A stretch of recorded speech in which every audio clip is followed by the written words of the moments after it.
Hello friends. நான் தான் உங்கள் சரண். இன்னைக்கு நம்ம பார்க்க போறோம் பார்த்தீங்கன்னா, டிஜிட்டல் சிக்னேச்சர்ல இன்வாலிட்லேருந்து எப்படி வேலிட் சிக்னேச்சரா மாத்துறது, ஓகேவா? அதுக்கு எந்த ஒரு சாஃப்ட்வேருமே இல்லாம எப்படி பண்ணுறதுன்னு தான் பார்க்க போறோம், ஓகேவா?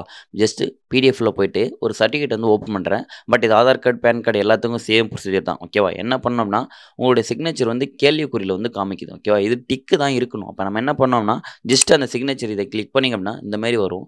இதில சிக்னேச்சர் ப்ராப்பர்ட்டீஸ் அப்படின்றத குடுங்க. குடுத்துட்டு வேலிட் சிக்னேச்சர்ன்னு கீழ இருக்கு பாருங்க. அத குடுத்தீங்கன்னா ஓகே ஆகும். அப்படி ஓகே ஆகல அப்படின்னா, அங்க மேல ஷோ சிக்னேச்சர் சர்டிஃபிகேட்ன்னு இருக்குல்ல, அத வந்து கிளிக் பண்ணுங்க. கிளிக் பண்ணிட்டு மேல வந்து ட்ரஸ்ட் அந்த ட்ரஸ்ட் அப்படின்றத கிளிக் பண்ணிட்டு, ஆட் டூ ட்ரஸ்ட் சர்டிஃபிகேட் அப்படின்றத குடுத்து, ஒரு ஓகே குடுத்தீங்க அப்படின்னா, இந்த மாரி வரும். இதுல ஒரு 2 டிக் பாக்ஸ் இருக்கும். அந்த டிக் பாக்ஸ் 2த்தையுமே டிக் பண்ணிட்டு, ஜஸ்ட் ஓகே குடுங்க. திரும்ப ஒரு டைம் ஓகே குடுங்க. ஓகே குடுத்துட்டு, வேலிட் சிக்னேச்சர் அப்படின்றத குடுத்தீங்க அப்படின்னா, ப்ராசஸ் ஆகி உங்களுக்கு கிரீன் கலர் டிக் வந்து வந்துரும். ஓகேவா? பட் இது எல்லா சர்டிஃபிகேட்டும் இதே சேம் ப்ரொசீஜர் தான். பட் இந்த மாரி கிரீன் டிக் எடுத்துட்டு அதுக்கப்புறம் நம்ம எடுத்துக்கலாம். சார் மோஸ்ட்டா இப்ப எனக்கு இந்த மாரி வரல அப்படின்றவங்க நெறைய பேருக்கு என்ன வரும் அப்படின்னா, ஒண்ணு உங்களுடைய பிடிஎஃப் சாஃப்ட்வேர் வந்து செட் ஆகாம இருக்கலாம். இல்ல உங்களுடைய சர்டிஃபிகேட் வந்து டேட் எக்ஸ்பயர் ஆயிருக்கலாம். ஓகேவா? பட் பேன் கார்டு, ஆதார் கார்டுக்குலாம் மோஸ்ட்லி நீங்க எப்ப குடுத்தாலும் வரும்.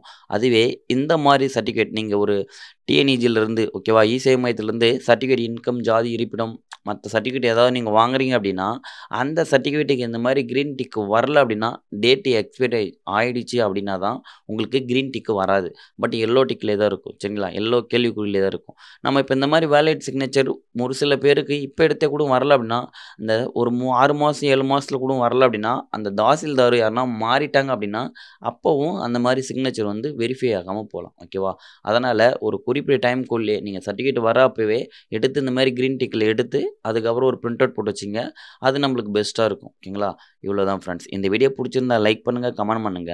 மறக்காம தமிழ் டெக் சப்ஸ்கிரைப் பண்ணுங்க. கூட இருக்க பெல் ஐகானையும் கிளிக் பண்ணுங்க. நெக்ஸ்ட் வீடியோ பார்க்கலாமா? பாய்.